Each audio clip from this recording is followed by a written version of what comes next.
Hi, everyone. Welcome to the Climate Confident Podcast. My name is Tom Raftery, and with me on the show today, I have my special guest, David. David, welcome to the podcast. Would you like to introduce yourself? Well, thank you, Tom. Thank you for having me. My name is David Nicholson. I'm the Chief Climate Officer for Mercy Corps, it's a global humanitarian and development organization. Okay. Can you tell us a little bit more about Mercy Corps? I mean, I know you said it's global, but, talk to me about whereabouts it operates, how many people are involved, what the scope of the organization is, what is it you're doing for people, that kind of thing. Yeah, absolutely. So Mercy Corps has been around for almost 4 decades now. And during that period, we've been working many countries around the world, supporting people suffering from oppression, extreme poverty, and increasingly the climate crisis, and helping to build resilient and productive, just communities. Currently, Mercy Corps works in 42 countries around the world. I have around 6,000 colleagues now out doing the hard work in those 42 countries. And it really spans the spectrum. In some of those instances, we are responding to very acute humanitarian needs. We have teams working currently in places like Sudan, suffering from a now long ongoing political conflict that's causing a large amount of displacement and associated challenges. We also have teams in places of more protracted crisis where we're trying to figure out how do you cope with the impacts of the climate lens on top of existing challenges that have been around for many years, parts of Sub-Saharan Africa. This confluence of climate change and conflict are really driving the humanitarian crisis and ongoing sort of barriers to development. Places like the DRC, Uganda, Kenya, Nigeria, through to places that are a little bit further along, a little bit more stable and a little bit further along their current trajectory. Places like Colombia and Indonesia that have many challenges of their own, but it's a slightly different kinds of context that we work in. So it's quite a wide range. Across all of those places, the through lines for Mercy Corps is we look at a set of outcomes that we think all human beings, we look to increase food security and water security as sort of fundamental building blocks of resilience and development, as well as good governance and peace building and economic opportunity. And those are the 4 outcomes that any of our work across the world is driving towards. My role at Mercy Corps is as the Chief Climate Officer to ensure that we're able to not only understand how climate crisis is impacting communities that we partner with around the world, but ensure that we as an organization are best set up to try and advance those positive outcomes we're seeking in the face of this sort of dynamic risk environment that we're now working in. Could you share a little bit about your journey to becoming the first ever Chief Climate Officer for Mercy Corps? What kind of sparked the passion for combining humanitarian work with climate action? Sure. I'm not a climate scientist. I often like to tell people what I'm not, because people hear climate change and think you must be a climate scientist or even an environmental scientist, and I'm neither. I had a passion throughout my life for the natural world and for the environment, and combined that with an interest in sort of global development issues in my early career. I ended up going to graduate school to study sustainable development as a broad-based topic of interest of mine, and ended up focusing in on climate and environmental issues as things that sort of sparked an interest in me. And just, this is 15, 16 years ago now, but even at that point, it seemed clear that this was the emerging threat that was likely to undermine a lot of global peace and security and development that we were seeking. So I took an interest in this combination of topics. At the time, environmentalism and climate things was sort of put in this bucket of, this is what the environmentalists do. And it wasn't really very human-centered, but these things came together quite clearly. So I had the opportunity to work to spend sort of cut my teeth early career in the island of San Andreas, which is a small archipelago in the Caribbean, which is part of Colombia. And, when you work on small islands, you sort of get to see how closely connected the ecosystems and human systems are. This was a time where we were building out a marine protected area, trying to figure out what sustainable livelihoods look like in a place where the through line between changes to how you manage the ocean to people's livelihoods is very, very close. And I learned a ton from our local partners and the civil society groups in San Andreas that were really driving that work. And it really helped me sort of connect these things together. So I had an early career that tried different parts of the climate change conundrum. That was partly adaptation work, but there was also some clean energy involved in there, but trying to grapple with climate risk and how do you restore and manage ecosystems in a changing environment. I got to work with a ton of environmental scientists and learn a lot. I spent some time in East Africa then. I was seduced by the early carbon markets There was an early wave of investment in carbon markets. I was there 12, 14 years ago now, looking at getting clean energy projects off the ground in ways that can get international investment through carbon finance. I was quite seduced by this idea because it was a way of getting foreign investment into countries that didn't just rely on philanthropy or public money, but was an additional kind of money. I still think this is a good idea when managed correctly. I got to learn a lot about clean energy systems and markets while there. And then ended up joining Mercy Corps as a large sort of human-centered organization that was increasingly interested in this intersection between climate change, natural resource management, and the humanitarian development goals of the organization. So I joined as a clean energy specialist and climate, and then very quickly became the climate specialist. Since then, I've really been collaborating with a whole range of colleagues around the world to raise the issue and bring more centrally these environmental and climate challenges to the work that Mercy Corps does and ensure that we are able to be as impactful as possible, in light of these climate risks, but also taking advantage of the opportunities that clean energy revolutions have brought or new technologies have brought to enable natural resources through remote sensing and Earth observation in different ways. So there's lots of positive trends associated with this challenge that we've been able to bring into the work that Mercy Corps does. And then a couple of years ago, Mercy Corps, we refreshed our global strategy and brought climate change very much into the center of our mission and global focus. And we realized that if we're going to be serious about this, we have to make sure our programming is both considering climate risk and taking advantage of those climate opportunities, but also, a broader, as an organization, we have to change. This crisis is so huge. It's not just about our programming. We have to be able to influence policy. We have to be able to influence how money flows from philanthropy. We have to ensure that we're bringing in and nurturing different kinds of human capital and talent within our organization so that we can do things differently. So I took on this broader reaching role across the organization to try and help change our trajectory a little bit so that we can be as impactful as possible. And what has surprised you most in your journey to where you are today?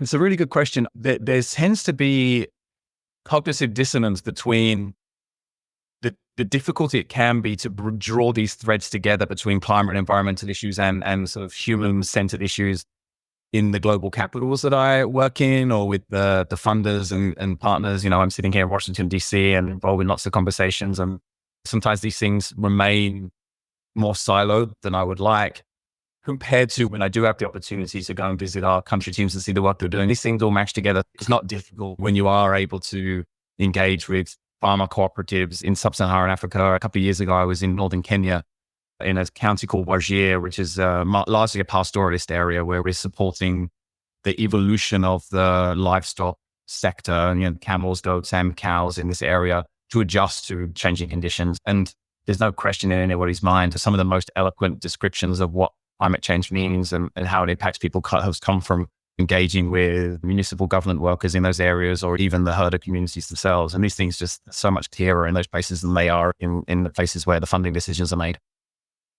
Right. Makes sense. One of the big themes in your work has been the intersection of climate resilience and energy access. So can you explain why energy access is such a key component for achieving climate justice and what role it plays in broader adaptation strategies?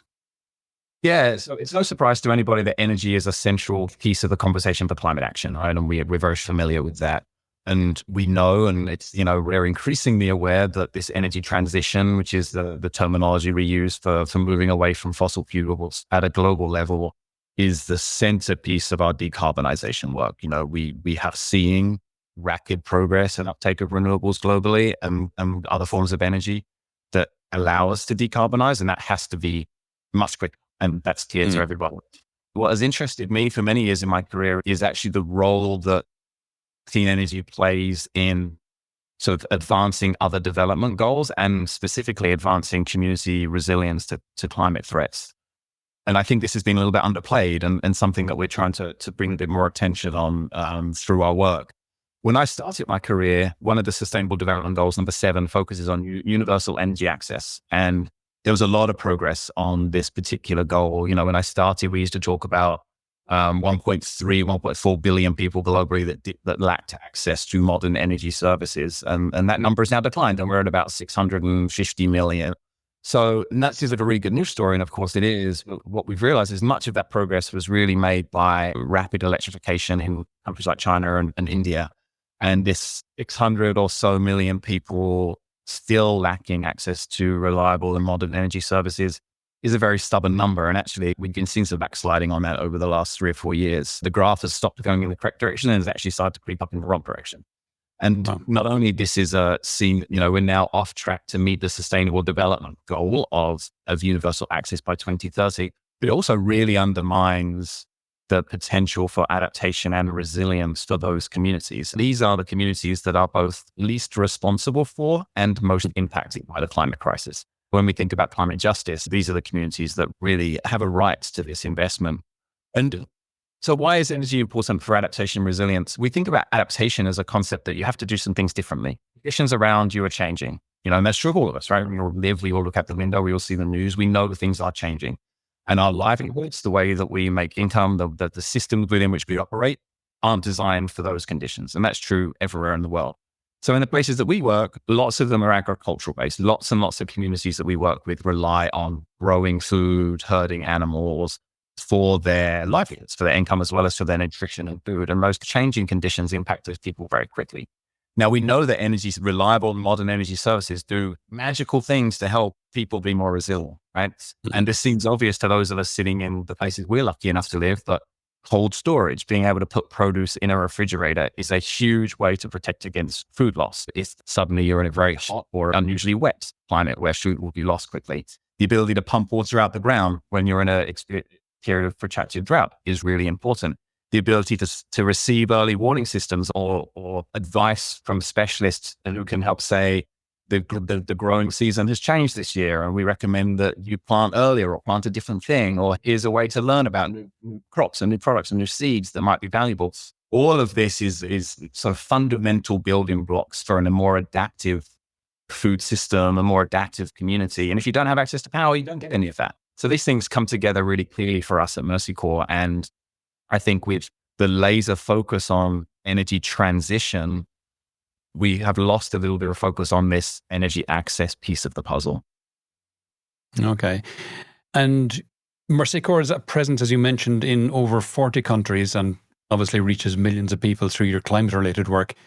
From your experience, what are some of the most significant barriers to implementing renewable energy solutions in these fragile, climate-vulnerable regions? As you can imagine, there are a number of barriers, but probably the overriding one is the perception of risk that we see among funders. And now it's very easy for anytime you talk to somebody from an implementing a nonprofit, they'll tell you that funding's a problem. Of course, it's a problem. That's obvious to everybody. But I do think there's a bit of a specific issue here related to the energy work, because we've seen there is a reluctance to think about longer term programming, longer term efforts in places that are fragile for understandable reasons. There is risk there. Countries can backslide in various ways, and it can lead to a loss of investment. So we understand that, but we think the perception of risk is higher than the true risk. And we're trying to demonstrate ways in which, if you think about how to do this work a little differently, we could see much quicker growth and trajectory. So I can give a few examples of that. But first of all, a lot of this energy investment can be private sector driven. And this is really important. There's the clean energy revolution that we've seen around the world has enabled distributed power systems. Now, what that means is we don't have to rely on centralized grids that have huge power plants and run hundreds of thousands of miles of power lines into very remote districts, because many countries we work in, governments have been saying they will do that for decades, and that hasn't happened for many reasons, including it's very expensive. And it takes a lot of public money. The grid systems in the US and the UK and Germany and others were certainly funded by public money. So this opportunity for distributed systems exists. We know businesses can actually charge for power and they can get on their seat, but they require subsidy to some reasonable degree. They require funders who are willing to take risk. And we're seeing more and more of that now. But we're seeing there is an incredible uptick in pretty innovative companies. I'm going to focus on Sub-Saharan Africa because that's where the majority of that 160 million people live. There's a large number of companies that have grown up in the last decade that are providing either small-scale solar home system solutions or larger-scale community systems that can power what we call productive use, that can power those agricultural applications or business applications in various ways that we've talked about. And they've struggled to raise the capital needed, and that capital needs to be blended, right? Some of it needs to be from some free money from somewhere, right? Some public money also has to be bring in impact investment. What we think our role here is to work with those companies to help them demonstrate they can be successful, even in these sort of less predictable, slightly unstable environments, so that we can up that investment massively. Because in the long term, Mercy Corps can't, we can't get to the scale required. We need the private sector to be doing it, but we can help manage some of that early risk so that some of these companies can grow and get on a scale trajectory as quickly as possible. I had Husk Energy on the podcast a year or so ago.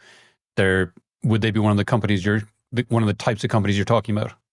Great example. Husk is one of the earlier movers in the off-grid, microgrid space. Have done a tremendous job of, I believe they started in India, which has been a real focal point of innovation for community scale power, and have expanded their reach to Sub-Saharan Africa, and have done a great job of developing a technology that's efficient and developing business models. And I'm sure your guest from Husk would have explained that, that still requires subsidy and demonstration. And even the likes of Husk will struggle without extra support. They can support wealthier communities, but they will struggle to serve truly the most vulnerable. So their ability to chip away at that 660 million people on their own is quite limited. If you imagine a community that has sort of latent demand for power, and that there's lots of things that can use power and sometimes do, go out to the middle of, quite far away from Nairobi or Kampala or somewhere in Sub-Saharan Africa, and you'll see old rusty generators that people are paying for, and you'll see a lot of power available. So there is demand there. There is ability to pay. And I think this is where the perception risk comes in. The perception that there's no ability to pay is often incorrect. People are already paying for power almost everywhere in the world. They're just generally paying too high a price for really bad service. But there is a requirement for the Husks, and we've worked with a company called PowerGen. There's a whole raft of these companies out there now that are doing a really great job. And we try to encourage them to figure out how to use public money and philanthropy to encourage them into the riskier areas. Let me give you one specific example in Ethiopia that we've been working on for a while. One particular population group we're interested in is displaced people. There are over 100 million people that have been displaced from their homes worldwide currently. This is a high point, and that's a result of both conflict and climate change and the sort of slightly complex dynamics between those two.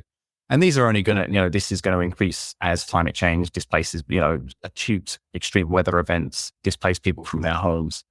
Now, the overwhelming majority of those people, I think the numbers are around 80% of displaced people globally lack access to electricity. Now, when you hear displacement settings, people assume these are very temporary. We conjure images in our mind of sort of UN tent camps out in the desert somewhere where people have been forced to run to, which of course exists. Hopefully will be temporary and people can go home, or after a hurricane, people need temporary staying. And of course, afterwards, we hope they can go home. The reality is the vast majority of people do not go home, or at least not very quickly. The average lifespan of a refugee or IDP camp is, these numbers change year on year a little bit, but it's not far off 20 years. And when you go visit any of these settlements, they develop relatively quickly into ecosystems with economies.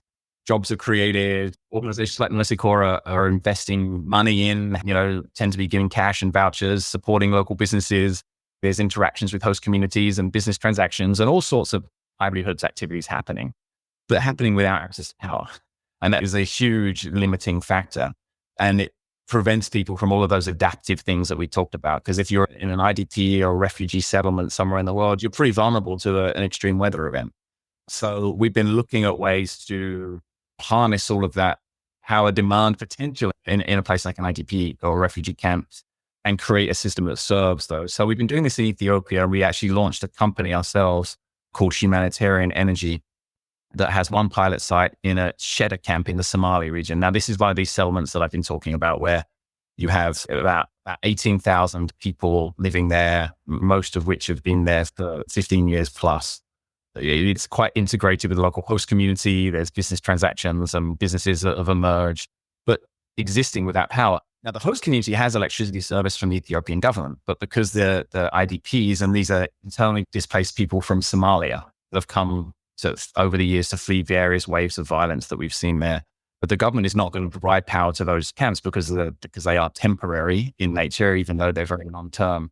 So we have used that. And across Ethiopia, there's actually 4.7 million people forcibly displaced. So this is a huge population of people very vulnerable to climate change and all sorts of other challenges. So we actually started a company that built a mini grid, which is, a centralized solar bank. It's, for those who are technically minded, 254 kilowatt hour system. It's a whole huge bank of solar panels, huge bank of batteries, and a bunch of wires that run to people's households. We were told that we probably couldn't get a license from the Ethiopian government to do this, but we did. And we were the first to get such a license. And then we were told that, well, refugees don't have any money. They can't pay for power. And in the first few weeks of launching this offering, we had 800 households pay the sign-up fee, which is a significant amount of money, and signed up reliable energy services so they can support their small businesses. There's 300 small businesses that are signed up, along with a few larger ones that, use a lot of power. So grain milling or a lot of metal work happens in these places because there's a lot of recycling and scrap wood to create things, very creative environment to be in. So we have now a successful pilot that we're trying to scale up that has shown to our funders that this is a risky population that would never pay, but actually you can make a business model work. It's not to say that it'll ever be 100% commercially viable, but with the right subsidy, we can do this in many, many places. So yeah, well, that's an example of where we see progress being made. I want to touch on another example, if I can, Tom, that another role for Mercy Corps outside of those displacement settings. We see a huge amount of innovation in not just the power provision from a microgrid perspective, but the specific technologies that use power to support, particularly to support farmers, small scale refrigeration units, solar pumping systems that can be mobile, can be moved around because farmers can't often buy them, but they can rent the power for a certain period of time and share with their neighbors. So there's a lot of innovation for technology that is designed for these specific environments. And one thing that Mercy Corps does, we have an initiative called Energy for Impact, which specifically looks at nurturing small and medium enterprises in the energy value chains and figuring out how to support their growth. We're seeing this innovation, particularly in hubs like Nairobi, where if you visit Nairobi and go to some of these innovation hubs where there's lots of startup companies emerging, the energy, excuse the pun, the energy is so tangible among all those groups. It's very impressive stuff. So there's a bunch of companies, we've been supporting over the years. Sometimes we'll actually work in facilitating finance. Energy for Impact initiative runs a crowd power program, which sees some crowd funding for these businesses come together so they can get basically affordable debt to help them get off the ground. That's a limiting factor for many of these kinds of companies.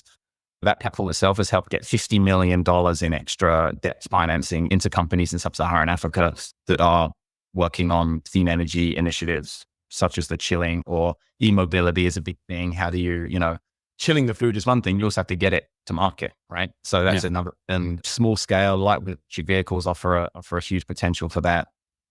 We've been working with a company called Savannah Circuit in Nairobi that developed a low-cost refrigeration unit that is mobile, is sort of bolted onto the back of a lightweight vehicle and is really helping that value chain for produce to come back and forth. We're seeing mobile chilling make a huge impact in the camel milk market. Tom, I don't know if you've ever tried camel milk. I have not. It's a very popular product among some ethnic Somalis in East Africa. It's a little sour for my taste, that I'm sure you're getting accustomed to. But that is a product that, the ability to chill that and transport it to larger markets means that, from some of these northern counties of Kenya and also in Ethiopia to some of the towns means that you can get a much higher price for it. So investing and supporting through a crowdfund platform or through technical assistance, other forms of access to investment capital is really an important part of what Mercy Corps does. It's interesting as well to hear you talk about e-mobility because it's a topic I'm very interested in. I've been driving an EV since 2018 and a hybrid before that for 10 years. But normally when you hear people talking about EVs, one of the criticisms that people level against them is that they're too upfront expensive. And yet you're talking about it in terms of being used in areas like Sub-Saharan Africa. It's not one of the first places that would come to mind when thinking about EVs. So how are EVs making inroads in places like that? And I mean, you mentioned they're being used for transporting goods to market. Are there other uses as well? Yes, so we see a lot of innovation in this space. The work that we do, certainly Mercy Corps' Energy for Impact program is supporting a bunch of different EV companies, as well as Mercy Corps Ventures, where we actually have an equity venture fund that provides seed capital in the form of an equity investment to startups that have a potential for high climate adaptation. Yeah, so we see a lot of innovation in this space. The work that we do, certainly Mercy Corps' Energy for Impact program is supporting a bunch of different EV companies, as well as Mercy Corps Ventures, where we actually have an equity venture fund that provides seed capital in the form of an equity investment to startups that have a potential for high climate adaptation impact. So we touch on EVs across the spectrum of these different sort of tools we have to support business growth in the places that we work. And there's a couple of ways that we're seeing the EV innovation grow, and the upfront capital is a major part of the problem. A lot of the innovation is around that financing. What are the rental models, battery switch models? How can we reduce the burden of upfront ownership and actually look at supporting businesses to use them as a fee for service model that it makes the financing work a little bit better. That comes with all sorts of innovation around tracking software. And, there's lots of things that applies to the cities that we live in when you see these electric spikes all over the place, right? That we're also living in places where oftentimes alternatives are more. When you get out, when you get a couple of 100 miles away from a capital city, petrol, diesel is very expensive. So it's, if there is a source of reliable electricity, if somebody has figured out the distributed renewable energy hub, then power is quite available. So that's part of the innovation as well, is how do you get, if you can get that power generation out to places where these are useful, it can be a cost-effective model. So the transport of food and produce is a big part. Just transportation around cities as well, though. Motorcycle taxis are a huge part of the way people get around. And, they're very high use. So as with any EV, if your use is very high, then the economics start to make a lot more sense. So we're seeing a lot of shift over to those in places like that, which I think is very positive. I've only ever been on motorcycle taxis in Paris and in the UK. And both times it was for connections from an airport to somewhere. They happened to get through traffic faster. In the UK, twice I did it, and it was getting from Heathrow to Gatwick when I had a tight connection. And very, very, very successful, I got to say. And in Paris, I was landing and I had to get to a meeting, and same kind of thing, cut through the traffic, no problem. So really, I can imagine how successful they'd be in Sub-Saharan Africa. Absolutely. Makes a ton of sense. Mm-hmm. Yeah, absolutely. And lots of interest in this sector. So you've attended the New York Climate Week and you are going to be attending COP29. What's one message or case study you hope to spotlight at these forums to shift the global energy transition conversation towards more inclusive solutions?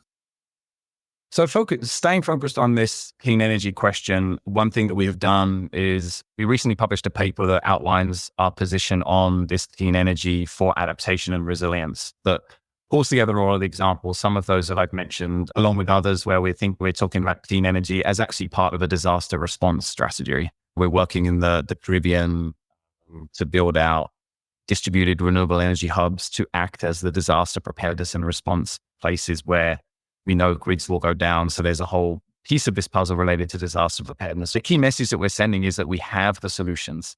We have enough evidence now where we know, and I say we, I certainly think Mercy Corps, but our partners, the businesses we work with, our peer organizations, there is a lot of positive momentum in this area of advancing the energy transition to support these more vulnerable communities. There are solutions there.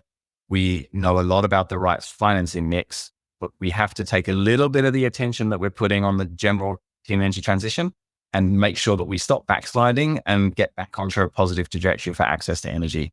It is a question of focus.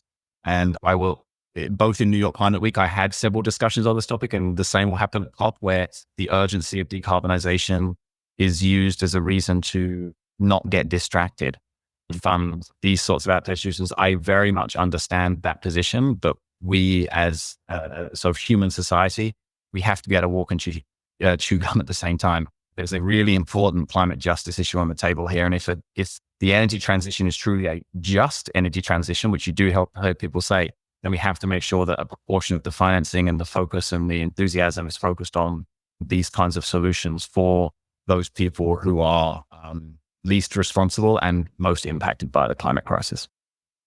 Okay. Similar to my talking about EVs and they being expensive and you wouldn't expect them in kind of Sub-Saharan Africa, I think people's thinking about energy is probably quite similar. If you could give people one mind-blowing fact about the impact of energy access in rural communities, what might it be? So I'll answer the mind-blowing fact, and I sort of wish I didn't go on the challenge side here, but I feel like it is really mind-blowing that public investment in access to energy has halved in the last 5 years. So we're now putting half as much of public money into this challenge of access than we were in 2019. That is a signal of the challenge that we're up against here. By the same token, even without this public support, the amount of investment from a private perspective we're seeing going into the energy transition is growing and growing significantly. So it takes much less public and philanthropic capital now to stimulate private investment than it used to. So that's the ahead of us. And I will, rather than the fact, let me just tell a very quick story of visiting. I'm going to go back to Wajir, what I spoke about before, where this was an area with those agriculture and pastoral communities who are very much on the forefront of the climate crisis. By having reliable electricity plus the application of that power, I visited the municipal government's new GIS suite that was part funded by our colleagues Cisco and Google.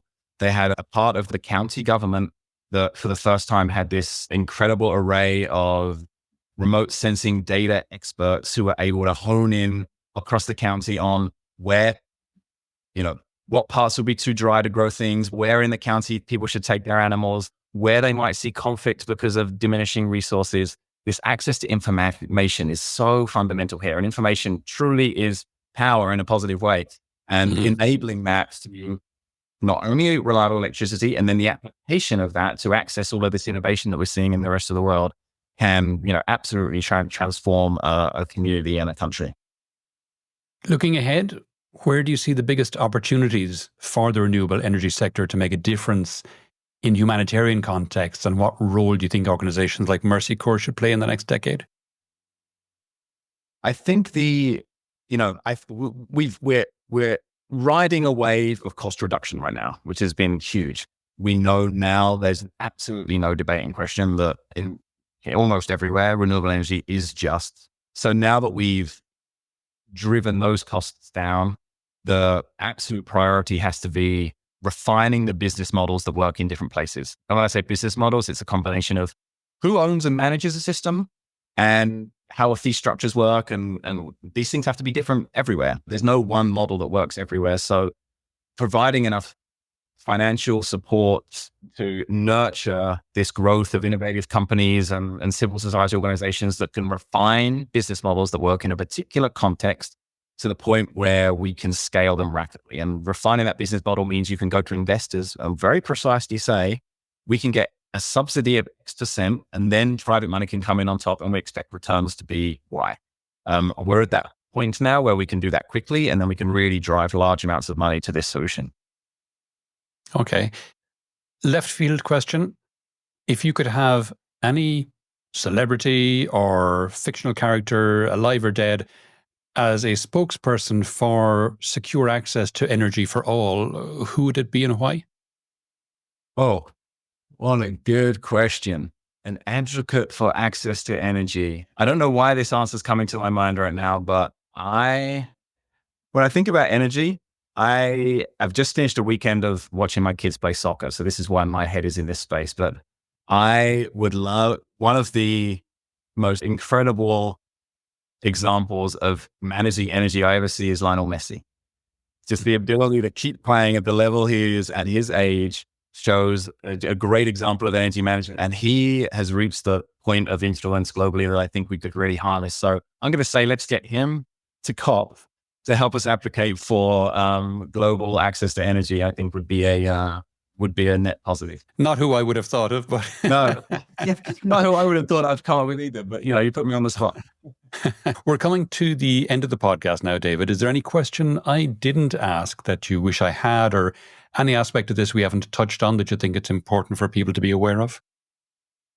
Yes, there is a really important aspect to this question that I don't want to miss out. And that is the importance of the links between and the importance of gender equity when it comes to access to energy. This is such an important part of this puzzle. And there's a couple of layers to this. Like at a global climate action level, we continue to see that investing in women and girls is one of the most important routes to success. And there's many, many reasons for that. And we see that across the work that Mercy Corps does. Specifically in the energy space, when we work with communities that have very low access to energy and modern electricity services, it is the women that suffer most. They're almost always the ones that take on the burden of the manual labor, and it dominates all of that human capacity that could be used elsewhere if we're able to increase efficiency and provide solutions to that energy use. So there's this pure human capacity part of this question that I think is really important, but also an equity we've seen in places where we are very intentional about ensuring that energy solutions are inclusive. And when we say inclusive, we mean that we understand the design of systems, the kinds of services available are designed ideally by women, with women involved. The companies that are providing these solutions are led by women. Then we see much better results. And I think this is a really key part of the equation that we continue to focus on. Just a very quick example, our climate venture fund is investing in of the companies we've invested in so far, 50% are women-owned businesses. And that's very intentional because we see success. This is not a virtue signaling issue. We see better success, and that applies across climate action globally. I want to ensure that remains central to conversations around climate action as a whole, and particularly in the access to energy conversation. Super.